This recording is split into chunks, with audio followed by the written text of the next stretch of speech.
cristã.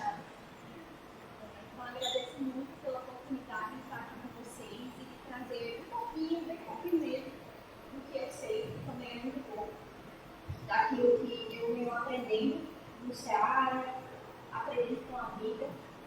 E, como o João falou, esse tema de hoje é muito importante e eu acredito que, assim como eu, vocês também estão lutando para desenvolver cada vez mais a fé, a esperança e a caridade, porque é isso que a doutrina espírita, principalmente, espera de nós.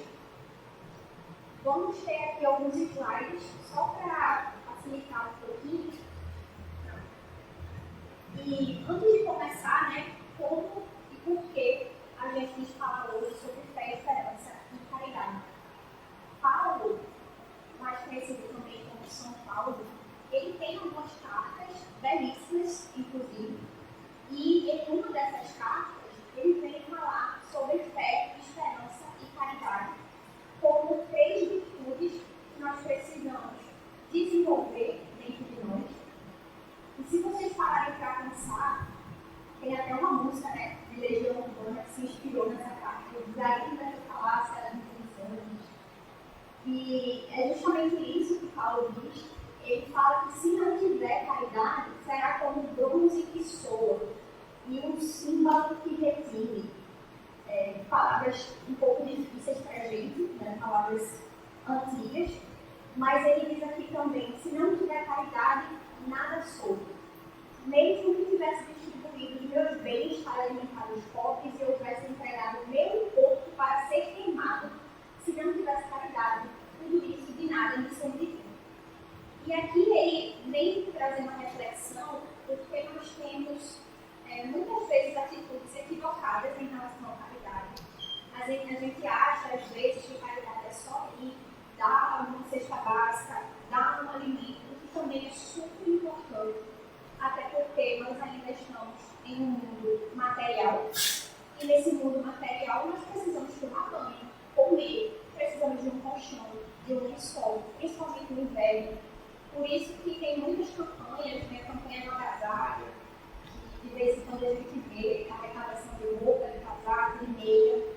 Então nós precisamos da matéria ainda, de objetos, de bens materiais, para sobreviver a este nosso planeta. Que nós sabemos que é um planeta que está caminhando para a fase de regeneração e estamos caminhando junto, inevitavelmente, por conta da lei do progresso. Então, todos nós estamos sendo incentivados e incentivadas a evoluir, a nos adiantar em diferentes aspectos da nossa vida. E essa lembrança de que a gente pode entregar o nosso corpo, entregar tudo que a gente tiver, tudo. Se não for com amor, se não for com verdade, não adianta. Quantas pessoas aí não fazem aquela caridade que é só para postar em rede social, conseguir like, conseguir comentário? Será que aquilo que ela está fazendo é uma caridade pura? Claro que vai ajudar pessoas.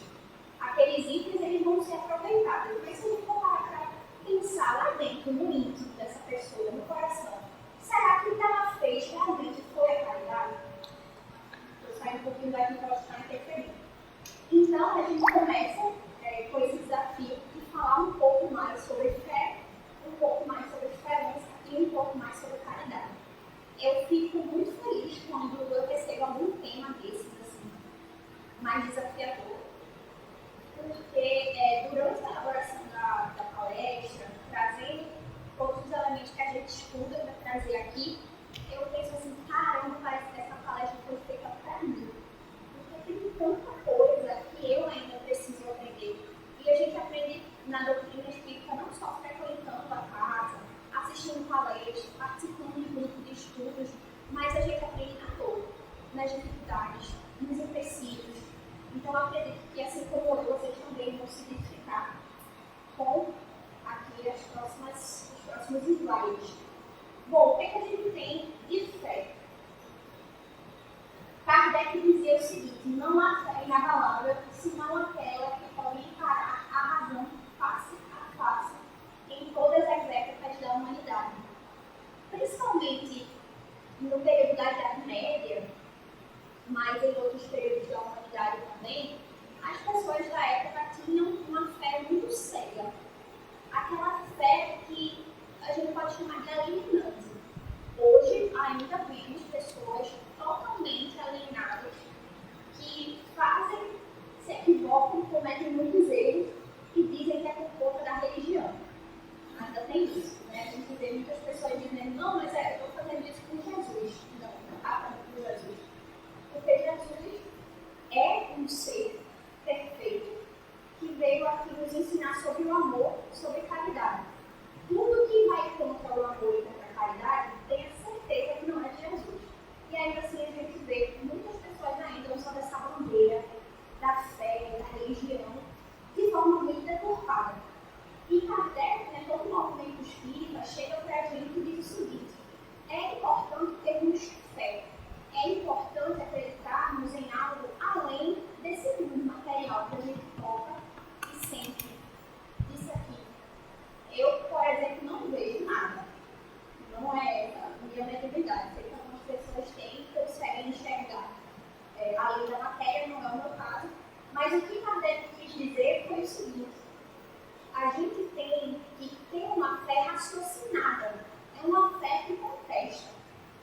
O próprio Kardec também falou, deixou, né, escrito aí, tem várias anotações dele, tem as obras póstumas, dizendo que se algum dia o espiritismo ele se chocar com a ciência, vamos pensar na ciência, vamos pensar na razão. Porque a gente está aqui também para questionar, para entender o que é esse nosso planeta, como foi que ele se formou. Antes, né, há muitos séculos, nas nossas encarnações passadas, tínhamos ainda um pensamento muito limitante. Por conta da época, por exemplo, até 100 anos, mais ou menos, a gente não sabia da existência de micro-organismos como bactérias. Isso é relativamente recente, se formos pensar na história da humanidade, e hoje, para a gente, antibiótico é a coisa mais normal do mundo. Todo mundo aqui, quando adoece, dependendo da doença, toma antibiótico. Mas, há pouco tempo, as pessoas não sabiam nem o que era isso, o que é uma bactéria. E muita gente morria também por essa falta de informação. Hoje nós temos a conquista, porque aos poucos, como humanidade, a gente vai conquistando. A ciência evoluindo cada vez mais. Só que vem aí o nosso desafio de tentar equilibrar o nosso lado moral e a ciência que vem crescendo. Porque o ideal é que elas caminhem, ciência e moral caminhem juntas. Mas nem sempre isso acontece. E aí Jesus, ele, quando veio aqui, quando ele veio mesmo, né? Porque a gente sabe que Jesus não foi uma aparição. O espírito dele passou por toda uma etapa gigantesca que demorou muito para que ele viesse até aqui, encarnar. E Jesus foi gestado, Jesus nasceu, Jesus foi um bebê, Jesus teve infância. Mas geralmente a gente esquece dessa parte inicial da vida de Jesus, né? Mas Jesus aqui, presente, falou muito para nós sobre fé. E uma das parábolas mais famosas dele sobre fé é justamente a parábola do grão de mostarda. E ele sempre falava, de um tom assim bastante filosófico, né, para trazer reflexão, mas era uma forma daquelas pessoas ali da época entenderem. Porque aquele povo ainda muito ignorante, que não tinha acesso a muitas informações que hoje nós temos, não conseguiria entender se Jesus falasse de outra forma. E aí, falando do grão de mostarda, ele já dizia, né? A fé de vocês é muito pequena. Se a fé de vocês fosse do tamanho do grão de mostarda, vocês iam conseguir mover esse monte, essa montanha e muito mais. E até a faltaria para vocês terem noção do que é um grão de mostarda. Como ele fica pequenininho no nosso dedo, então é muito, muito pequeno, minúsculo. E foi isso que Jesus disse. É assim, do tamanho do grão de mostarda, é só isso que vocês precisam. É esse esforço que vocês precisam fazer para que vocês possam fazer coisas extraordinárias. Porque todos nós temos essa capacidade de chegar onde Jesus chegou, de atingir a perfeição. Muitas vezes, até sendo espírita, um pouco mais da doutrina, a gente se esquece que Jesus passou também por uma evolução espiritual. Ele é um espírito perfeito, como outros espíritos perfeitos que existem no nosso universo gigante, infinito, que não conseguimos nem mensurar o tamanho desse nosso universo, continua se expandindo e crescendo. E a gente pensa assim, mas Jesus, né, como se fosse algo assim muito longe do que de fato é. Mas não é inatingível. Nós temos como atingir a nossa perfeição, sim. Mas precisamos aí ter essa fé do tamanho de um grão de mostarda para evoluir. E a gente evoluiria com a vida. Apesar de ser uma semente bem pequenininha, vejam o tamanho da árvore que ela se transforma depois aqui desse lado. Uma árvore enorme. Quem olha ali a semente não consegue nem imaginar que seria, né, que ela pode crescer e se transformar numa árvore assim. E dessa mesma forma, usando o grão de mostarda, Jesus traz para a gente uma reflexão de que, apesar de ser uma semente tão pequena, quando ela cresce, ela se torna muito, muito maior do que, inclusive, né, outros legumes, outras árvores. E assim somos nós. Nós nascemos, somos criados com uma centelha divina dentro de nós. Tanto é que quando a gente vai lá no livro dos Espíritos e pergunta, né, onde está a lei de Deus, os Espíritos dizem que está na nossa consciência. Então todo mundo aqui tem essa consciência. Algumas pessoas já desenvolveram mais, outras ainda estão no processo de desenvolver, mas todos nós somos seres celestiais. Dentro da gente, precisamos só criar um terreno fértil para que essa sementinha, que é a sementinha da moral, a sementinha da caridade, do perdão, do amor, também tenha espaço para crescer e se transformar numa árvore assim tão grande. Mas é claro que cada pessoa aqui tem o seu jardim e cabe a nós essa escolha de regar o nosso jardim ou não, ou deixar ele secar, podar as folhas do jardim, ou deixar as plantas morrerem, porque às vezes a gente faz isso. E muitas vezes a gente tem que voltar e recomeçar. Falando ainda sobre fé, e hoje, né, só retomando, vamos falar de fé, esperança e caridade, o básico, porque é muita coisa. Mas falando do que seria essa fé que Jesus explicou para nós, que o movimento espírita nos impulsiona, né, que os espíritos trouxeram nas suas comunicações, o que seria essa fé? É uma fé, como diria Emmanuel, né, no livro Intervalos, que é aquele que é ali do lado, a fé vitoriosa é aquela que se alicerça no trabalho. Porque muitas vezes a gente diz assim, eu tenho fé, tenho certeza que Deus vai me ajudar. Deus, por favor, me ajude porque eu quero passar no concurso. Deus me ajude porque eu quero ter uma promoção no trabalho. Só que se você não estudar, você não vai conseguir passar no concurso. Se você não se esforçar, você não vai conseguir aquela promoção no trabalho.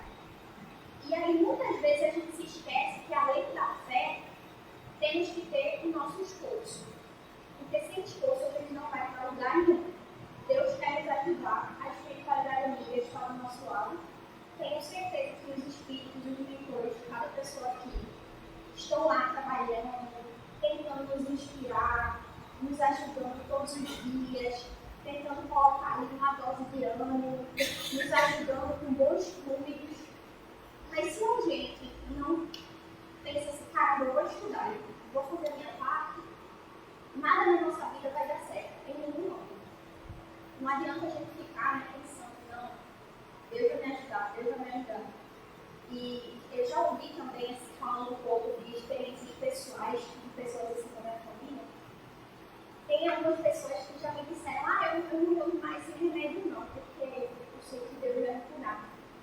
E aí eu fiquei pensando sobre isso, né? Mas poxa, será que os remédios não são de Deus? Não vêm da espiritualidade superior, né? Que pensa assim, vamos ajudar essas pessoas nessas doenças. Vamos inspirar os cientistas, os farmacêuticos,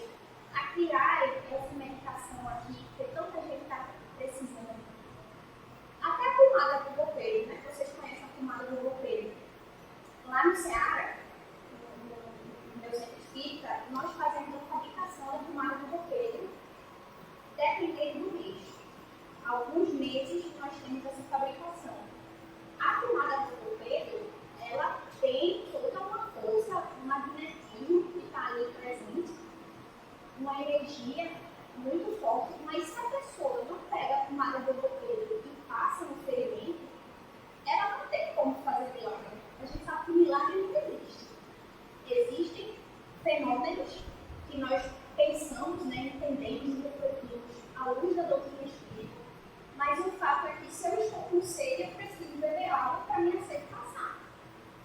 E aí muitas pessoas, principalmente quando a gente fala no aspecto da saúde mental, e pode parecer até que eu sou psicóloga, né, falando isso, que eu sou advogada, mas escuto muita gente falando que está com ansiedade, que está com depressão.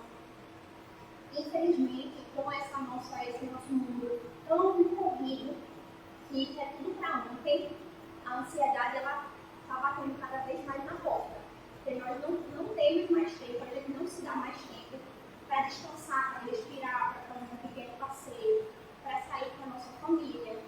É tudo trabalho, principalmente depois, eu acho, da pandemia, que nos acostumamos com o home office, e agora a gente não tem hora, né? Trabalha manhã cedinho, 10 horas, 11 horas da noite, para a pessoa ali responder e-mail. A gente não se coloca limites. Eu estou falando da gente, eu estou dentro ainda sempre. E muitas pessoas falando sobre saúde mental, eu já ouvi várias e várias pessoas que visivelmente precisam de um apoio psicológico, de um apoio psiquiátrico e não aceitam. E falam, não, mas é a minha fé, é a minha fé. Na verdade, é o nosso orgulho que nos bloqueia de aceitar certos tratamentos e certos auxílios. Eu estava assistindo uma palestra de Maíse Braga, que é uma espírita fantástica, né? Referência nossa. De vez em quando eu estou trabalhando e coloca Maíse falando, e ela trouxe justamente esse tópico da saúde mental, dizendo que muitos remédios que são, né, que hoje nós entendemos, temos essas medicações para certos transtornos, como por exemplo a depressão, foram remédios que a própria espiritualidade, não me perguntem como, um dia saberemos, conseguiu criar e mandar aqui para a Terra através de inspiração. Nós sabemos que essa comunicação entre o nosso plano e o plano espiritual acontece a todo momento. E Maíse estava justamente explicando que chegou um momento em que foi necessário que a espiritualidade, com a sua caridade, conseguisse pensar em uma medicação para nós aqui da Terra, que estamos lutando com os transtornos. Então isso, aceitar essas ajudas que a nossa ciência traz, não é ser fraco, não é ter pouca fé. Na verdade, é acreditar em tudo aquilo que vem para o nosso bem, que é também isso, são atos de caridade, de amor de Deus e da espiritualidade amiga que quer o nosso bem, que quer que a gente tenha qualidade de vida. E aí Emmanuel diz isso, né? Que a gente não pode ter essa esperança ociosa de que as coisas vão melhorar, só aquela esperança, não, vai dar tudo certo, mas a gente tem que agir.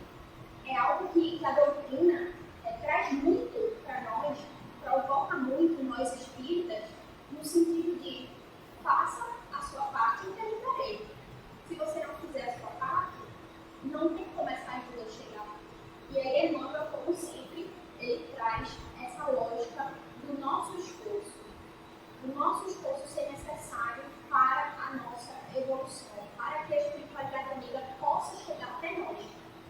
E aí trazendo também uma história que talvez vocês conheçam, que é uma história bem famosa, assim, essa que está aqui na foto é de Joana de Ângeles, a mentora espiritual do Divaldo Franco. E uma das encarnações dela, há muito tempo, foi Joana de Cusa, uma mulher que era muito, digamos assim, muito bem financeiramente e socialmente, e da época de Jesus, e ela acaba por ir contra o que as pessoas, o que o Império Romano, né, da época dizia, que era que todo mundo tinha que adorar o imperador, o César, tinha que adorar aquele homem que estava ali no poder e mais nada. E quando Jesus aparece com toda a lógica e que nós temos algo supremo, maior que nós, que está aqui nos auxiliando, que nos ama incondicionalmente, aquilo afetou as pessoas daquela época como afeta até hoje. Mas Joana de Cusa, então, né,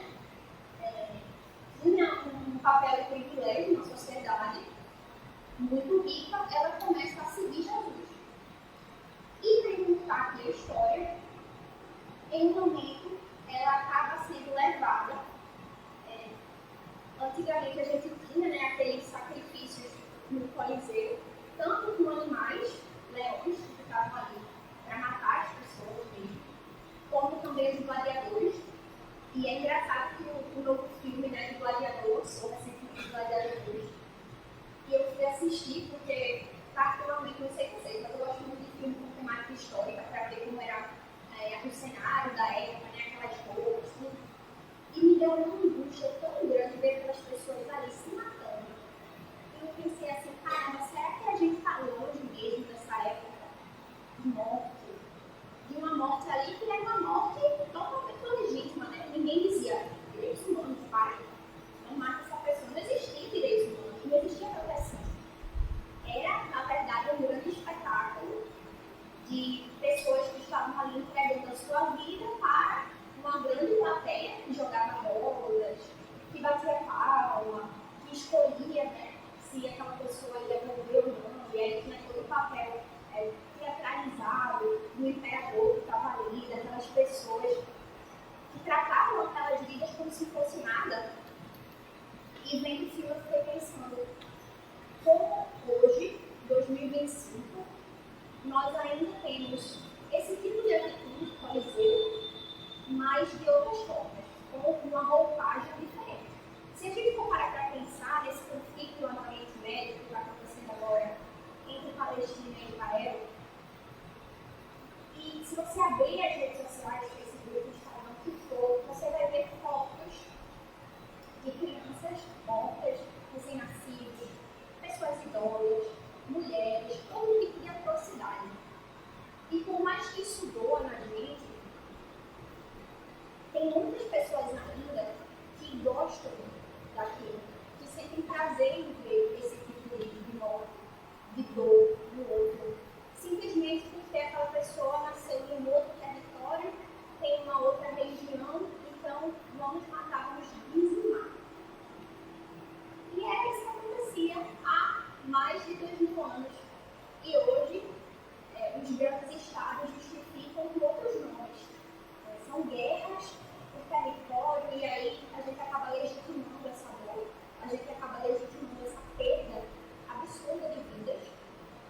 Então, fica a reflexão para nós, para que a gente coloque, se não podemos fazer nada, que a gente coloque pelo menos nas nossas preces esses espíritos que estão visitando de forma tão violenta e que estamos aqui na América Latina.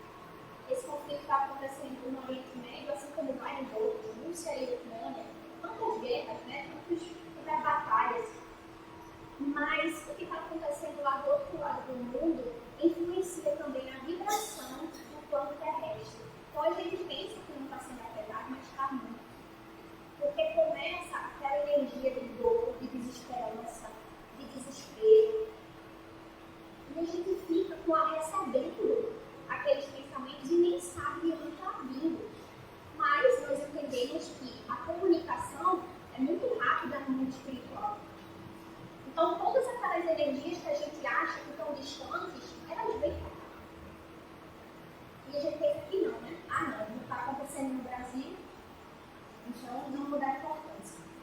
E aí, voltando para a história de Maria de Cuba, né? Que eu abri esse parênteses para falar sobre a questão dos gladiadores, o que aconteceu com ela foi que ela acabou sendo levada, foi executada, e ela estava presa assim, como se tivesse um pedaço de madeira, e o filho que estava do lado dela, ela e o filho foram presos, amarrados, e a ideia era colocar fogo nos dois. E ela estava ali junto com outras pessoas também acusadas de serem cristãs, e ser cristão naquela época tinha diversas implicações, como a pena de morte. E aí um guarda chega para ela de forma muito jocosa, sarcástica, e diz assim: foi isso que o teu mestre te ensinou a morrer?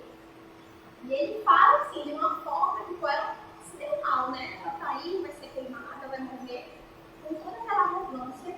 E ela diz: não só isso, ele também me ensinou a te amar. E o filho estava do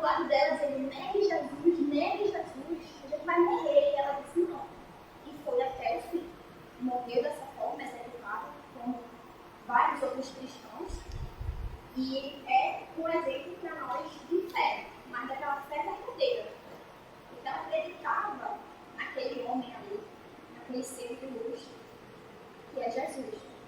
E ainda para nós é difícil ter fé, e vamos pensar que hoje o mundo está difícil, tá? Tem dificuldade, tem muita coisa que a gente pensa assim, caramba, matou o outro por causa de uma briga de trânsito, foi buzinou, não gostou que buzinou, ter feito um xingamento, atirou na pessoa, a pessoa desencarnou ali mesmo, na pista. É tanta briga, é tanta morte assim que você pensa, meu Deus, por que há um motivo tão fútil? Feminicídio. Eu trabalho com sobreviventes de violência doméstica e o que eu vejo, não só na minha área, mas de notícia, né, qualquer pessoa que se ligar à televisão vai ver mulheres sendo mortas, assassinadas por ciúme. Então, por mais que hoje tenha isso, tenha essas dificuldades, a gente tem que lembrar que estamos muito melhores do que há 2000 anos. Muito melhores. Hoje, não precisamos, na grande maioria dos espaços, né, ter vergonha de falarmos sou uma pessoa cristã. Naquela época você era louco. Claro que temos países e países, alguns países são mais rigorosos com algumas leis, né, são um pouco mais agressivos até com as leis, mas vamos falar em geral, de forma geral. A gente avançou muito, temos ainda que melhorar bastante. E nós sabemos disso. Mas o que a gente não pode perder é a fé e também a esperança, que nós vamos falar em seguida aqui, de que o nosso planeta ele está sim caminhando para um momento de regeneração. O que é essa regeneração? Né? Que o Espiritismo fala tanto, que as obras de Chico Xavier trazem também. É um momento em que a Terra vai rever os seus valores.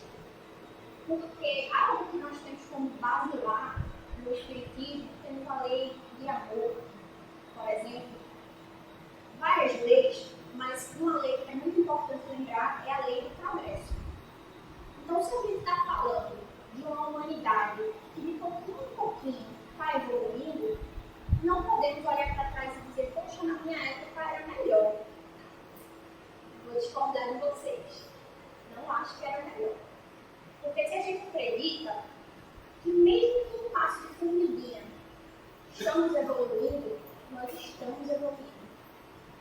E principalmente nesse momento de transição planetária, saindo do mundo de provas e expiações para o mundo de regeneração, nós vamos ter que seguir essa lei do progresso. E o livre-arbítrio?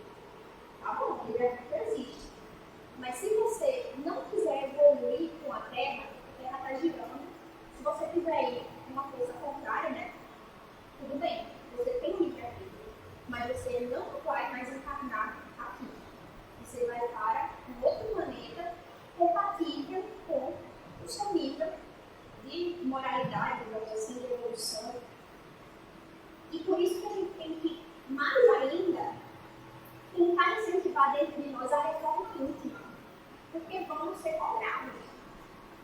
Vamos ser cobrados pelo nosso esforço. Não quer dizer que a gente vai acordar e amanhã seremos perfeitos.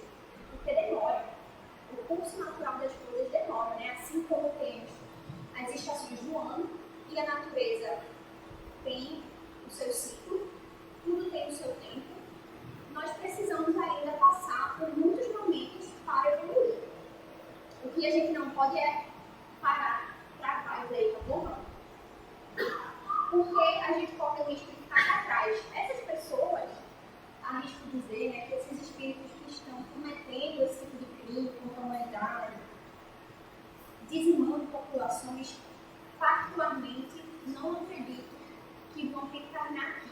Ou se forem reencarnar aqui, será em condição muito precária. Quem sou eu para falar isso? Né?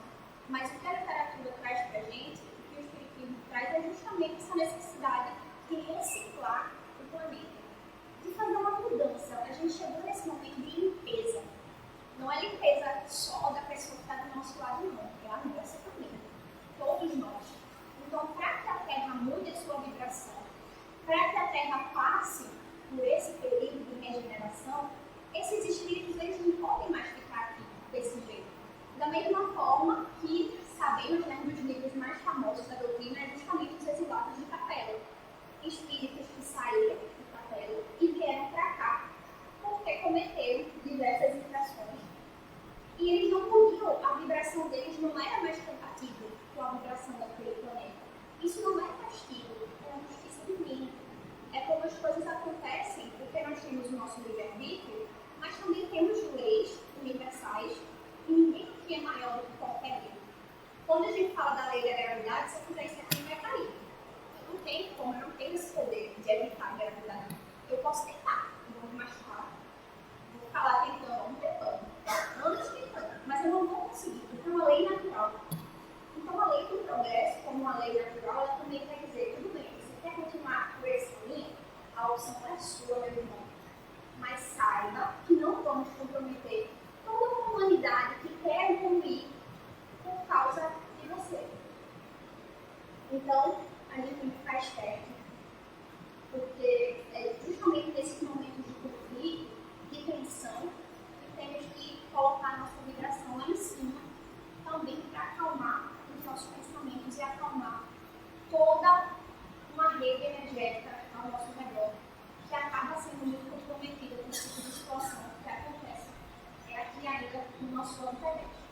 Indo um pouquinho para a esperança agora, tem um livro, o Renúncio, que também é bem famoso, né? Que vocês estão aqui. E a Alcione, que é uma das personagens-chave, principais desse livro, ela vem trazer muito do que é esperança. Além de fé, ela fala muito também de esperança.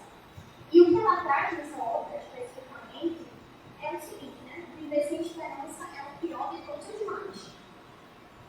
Quando nos preocupamos com a educação espiritual, compreendemos a significação de todas as coisas. A própria miséria humana tem o seu lugar e a sua expressão educativa. Ou seja, se a gente tem esperança de que o mundo vai melhorar, de que nós estamos evoluindo, a gente tem que pensar uma coisa. Até isso aqui, essa miséria humana, essas guerras, essa dor, essas situações que vão acontecendo também no aspecto ambiental. Hoje a gente fala no nosso planeta como um todo da emergência climática. Então vocês estão acompanhando o que está acontecendo em Los Angeles, as queimadas estão destruindo tudo. De vez em quando é algo, né, como um tsunami, uma onda gigante que vem, ou é uma seca. E por que isso? Será que é algum tipo de punição? Às vezes a gente traz para o lado da punição. Mas aqui o Senhor diz o seguinte, né? De forma a alimentar essa esperança, que tudo tem essa expressão educativa, essa finalidade de nos educar. Porque nós ainda precisamos passar por momentos de dor para entender, por exemplo, o valor da água, o valor do oxigênio limpo. E todo mundo está se incomodando com esse momento de aquecimento global, que na verdade já acontece há muito tempo e está só piorando. Durante, por exemplo, a pandemia, foi um momento muito difícil, né? 2 anos de isolamento, muito sofrimento, muitas perdas, mas com certeza a gente aprendeu algo ali. A gente precisava passar por isso. Não vamos entender totalmente, porque os desígnios de Deus para nós ainda são muito complexos, tem muita coisa que a gente não tem condições ainda evolutivas de entender, mas temos que ter essa esperança que Alcione nos ensina no livro Renúncia, de que tudo acontece por uma razão e de que, apesar da dor, a gente está aprendendo alguma coisa, a gente está evoluindo. Foi justamente isso aqui, né, que eu coloquei. Tudo acontece por uma razão, que nos falta é a confiança em Deus.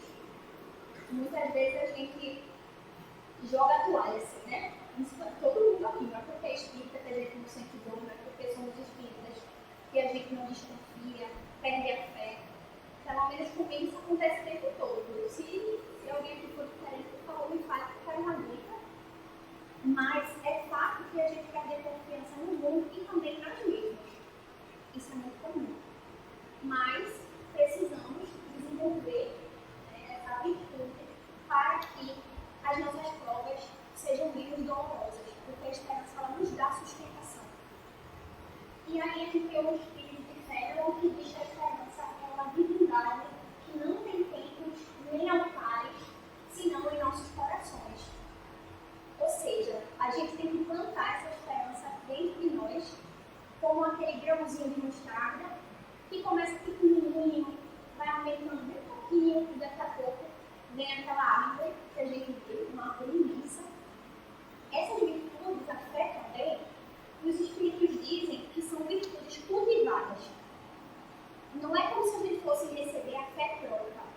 a esperança pronta. Por que mérito a gente teria se assim fosse? Então, a gente precisa estar cultivando dentro de nós cada uma dessas virtudes. E em cada momento, apesar dos nossos sofrimentos inerentes à nossa encarnação atual, porque se a gente não precisasse melhorar, a gente não estava aqui, né? Ou seríamos espíritos missionários como Chico Xavier, por exemplo. E a gente não admira na doutrina, e nem precisa ser espírita para admirar Chico Xavier. Muita gente admira Chico, porque ele foi e é um espírito fantástico. Não precisa ser cristão, não precisa ser espírita. Da mesma forma que a gente fala também de fé, achando que só o cristão tem uma fé forte, e na verdade todas as outras religiões e formas de professar essa fé são formas legítimas, a meu ver, desde que tenham aí o amor ao próximo e a caridade como fé. Você pode inclusive dizer que é cristão se é uma pessoa que vem aqui no centro espírita, que frequenta a sua igreja, o seu templo, seja ele qual for. Aí quando você sai do centro, né, a gente está aqui conversando, quando a gente chega em casa e fecha a porta de casa, somos as pessoas mais violentas, mais rudes possível. Então, de que adianta falarmos que somos cristãos se a gente tem certos tipos de comportamento? Quando muitas pessoas que não têm nem religião, por qualquer motivo que seja, e não nos cabe julgar a escolha de ninguém nesse sentido, até porque a gente não está aqui para catequizar, né, mil aspas, não é o nosso papel, a gente está aqui para falar de amor, para falar de caridade. E muita gente que nem frequenta nada, mas que tem um coração tão bom, que ajuda tantas pessoas. E é isso que importa, né? É isso também que a doutrina vem nos chamar de hipócritas, porque muitas vezes nós somos hipócritas. E a gente precisa mesmo desse sacode. Entrando aqui para falar de caridade, que a gente sabe também como a caridade é importante para nós espíritas, para todas as pessoas, para todos os seres. Mas para nós, que temos acesso a essa literatura, a essa doutrina, a gente sempre se depara com a palavra caridade, de várias formas. Aqui, Allan Kardec, né, ele vem perguntar aos espíritos qual é o verdadeiro sentido da palavra caridade. Como é que Jesus entendia caridade? O que é caridade para Jesus? E os espíritos, de forma bem resumida, falam: benevolência para com todos, indulgência para com as imperfeições alheias e perdão das ofensas. Somente, né? Super fácil. E a gente tem que aprender ainda a lidar com tudo isso.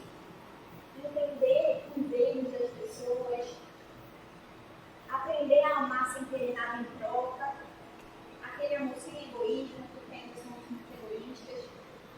E é engraçado que hoje eu estava fazendo a revisão desse nosso encontro aqui, e já é a segunda vez que isso acontece. Vou só fazer uma pergunta: alguém aqui tem irmão e irmãos? Tem. Irmãos e irmãs. Eu tenho não só irmã, mas irmã mais nova. Então vocês já sabem como é, né? Acho que alguém aqui pode mais nova, que é ter irmã mais nova. Não é fácil. E aí, enfim, hoje a gente estava em casa e teve uma discussão sobre um pedaço de chocolate. E depois eu fiquei pensando: meu Deus, eu estou aqui revisando, fazendo essa palestra, e eu fui brigar com a minha irmã fazendo um chocolate que ela pegou e ela comigo de ouvido. E aí, às vezes, a gente são pequenas coisas do dia a dia, mas que acabam nos afetando e pegando muito da nossa energia, né? Porque você está ali brigando por um chocolate, você acha que é uma besteira, mas vai causar um incômodo, vai causar algo em você, vai abalar. Pelo menos a sua paciência já perdeu com ele. Então, eu pensei em trazer isso para vocês, porque na última vez que eu palestrei em uma outra casa, a gente tinha brigado por causa de um pudim. E agora o chocolate, eu disse: meu Deus, a espiritualidade da vida está querendo me dar uma lição também, né? Porque toda vez que palestra briga de coisa que eu não consigo. Mas é isso, nós somos imperfeitos, né? O importante é a gente rever sempre essas nossas atitudes. E aí, voltando aqui para a caridade, nós temos também uma parábola muito conhecida, que é a parábola do bom samaritano. E essa parábola ela é muito importante, principalmente nesse contexto de briga religiosa. Uma religião um falar que é melhor que a outra, das pessoas estarem morrendo por conta de religiões. O que aconteceu durante toda a história da humanidade não é novidade para a gente, isso sempre aconteceu. Mas hoje nós temos acesso à rede social, a celular, a vídeo, e a gente está vendo essas atrocidades que estão acontecendo de uma forma mais real. E aí a parábola do samaritano, vocês sabem também, de um homem que ele acabou sendo assaltado, espancado, e ele ficou um bom tempo ali jogado no chão, todo machucado, inconsciente, e todo mundo passava por ele. Passava um sacerdote, passava uma pessoa ali que tinha um certo grau, digamos assim, de reconhecimento, era de alguma patente alta dentro daquele contexto religioso, e não fez nada. Olhava assim, como se não fosse nada, e passava. Um monte de gente passou, até que aparece o samaritano, que era considerado naquela época um inimigo, não era visto com bons olhos, mas aquele homem que tinha tanto preconceito, né, em cima dele, foi a única pessoa que parou para ajudar o homem que estava caído, que vestiu aquele homem, que pagou a hospedagem daquele homem, que providenciou a medicação daquele homem. Se ele era samaritano, se ele era judeu, não importava o que ele fosse aqui, se ele era palestino, israelita. O que importa não é a denominação, mas o que ele fez, que foi a verdadeira caridade. Ele ajudou um desconhecido ali, que estava morrendo, que estava perecendo. Então essa é a verdadeira caridade, que muitas vezes a gente fecha os olhos quando tem um Jesus caminhando do nosso lado, pedindo uma moeda, a gente fecha o vidro do carro. Eu também, tá? Não é indício estrangeiro não, que eu também faço isso o tempo todo. E passa um Jesus aqui, o outro Jesus ali, que está precisando, sei lá, de um abraço às vezes.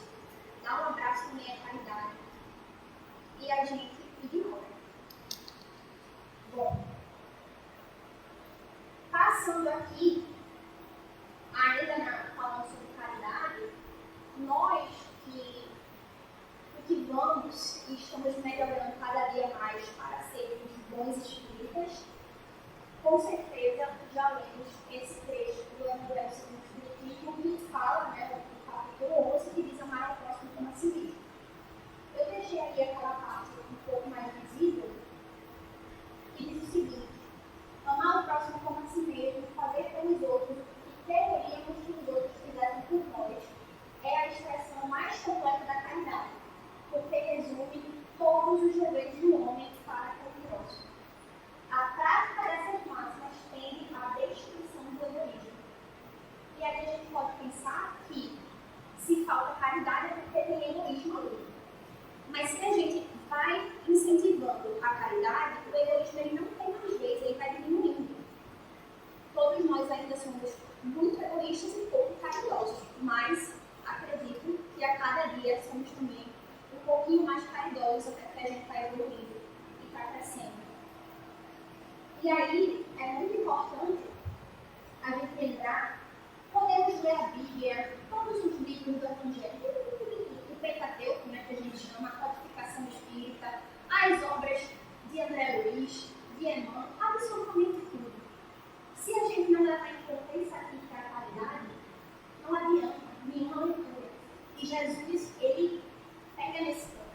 A espiritualidade também. Vem dizer o seguinte, que o resumo do amar ao próximo é a prática da caridade. É fazer o bem de coração. Isso parece super simples, né? Até porque esse trechinho meio é um trechinho super pequeno. Mas para a gente colocar em prática não é difícil. Porque ainda somos seres presos a paixões, a conflitos de vidas passadas que a gente está resolvendo agora com nossos familiares, com nossos amigos, com as pessoas do nosso trabalho. E a gente tem muito débito ainda. Mas que bom que temos essa oportunidade de encarnação para quitar esses débitos. A coisa boa é essa, né? A boa notícia é que estamos aqui porque ganhamos mais uma oportunidade de evoluir. Ainda sobre caridade, vejam a Revista Espírita de 1868, faz tempo que Kardec escreve sobre isso. E a gente, como humanidade no geral, ainda está aprendi. E vejam aqui bem rapidinho que ele diz que caridade é a alma do espiritismo. Então é o ponto mais importante. Quando a gente fala de alma, a gente fala da essência. E a caridade é a essência do espiritismo. E resume todos os deveres do homem para consigo mesmo e para com os seus semelhantes. E termina dizendo, não há verdadeiro espírita sem a caridade. Então uma pessoa que pratica caridade, ela pode ser muito mais espírita, se a gente for colocar na balança, do que alguém que está ali no centro todos os dias, mas não é uma pessoa que desenvolve em si a caridade verdadeira. E aqui, só para vocês refletirem comigo, vejam só o que é amor ao próximo, segundo Kardec. Abjurar todo sentimento de ódio, animosidade, rancor, inveja, ciúme, vingança. Não sei se vocês praticam isso, tá? Não sei. Mas, vejam só. Perdoar os inimigos, retribuir o mal com o bem, ser indulgente. Com certeza alguém aqui, né, brincadeira do ataque, ainda nutre ódio, ainda nutre inveja, ainda nutre ciúme. E todos esses sentimentos vão contra a ideia de caridade. Mas, mais uma vez, para confortar o coração de vocês e o meu também, que praticam muito isso, que bom que a gente está aqui na nossa melhor vida. Essa é a nossa melhor vida. Aí alguém vai dizer, como já falaram, eu nem imagino como foram as outras. Que bom, não imagino.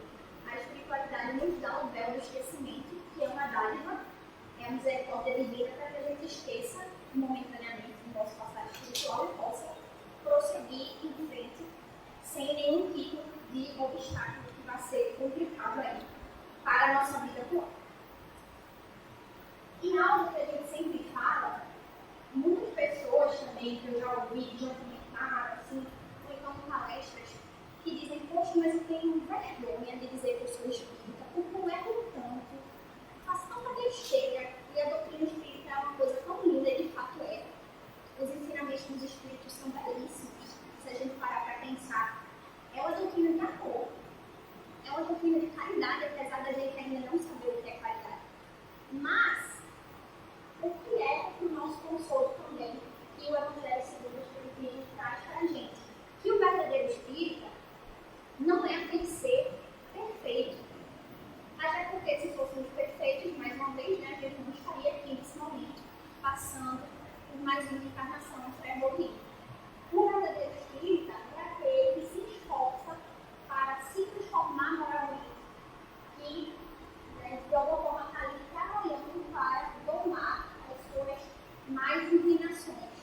O verdadeiro espírita, ele tem muitos defeitos, ele tem muitas dificuldades, sim, de evolução, tem muitas paixões, tem mais tendências, porque todo ser humano é assim, neste nosso planeta.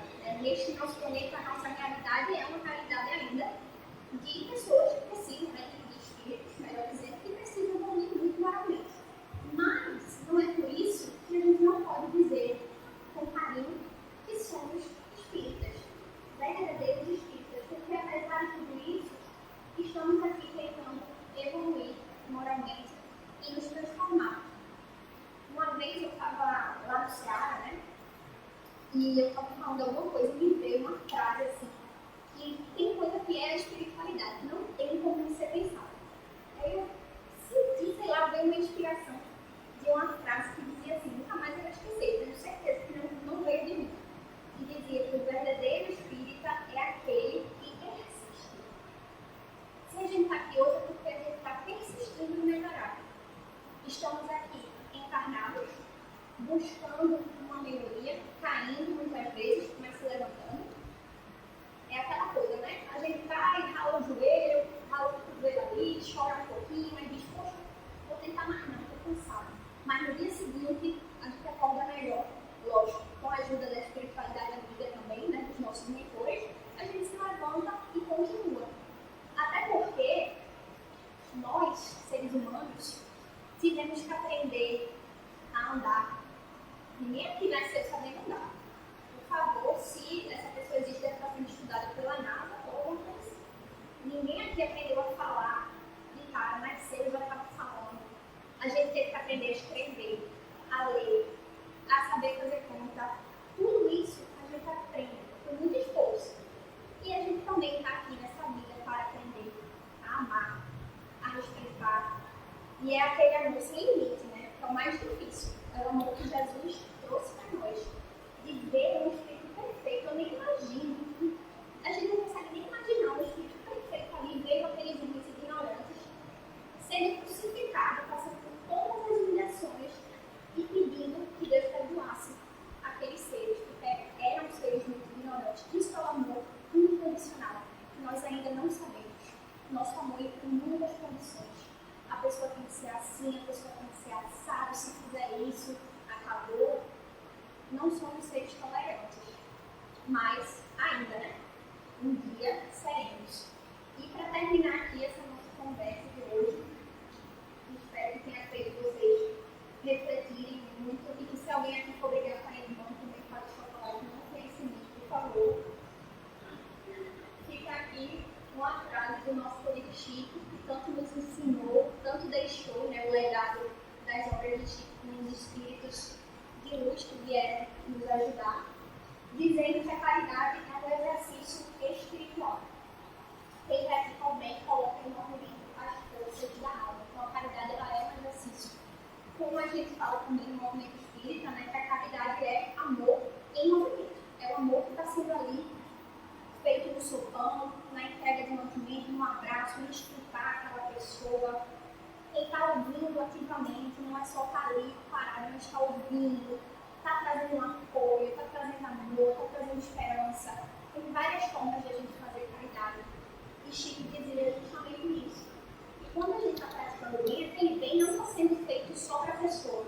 Ele está sendo feito para nós.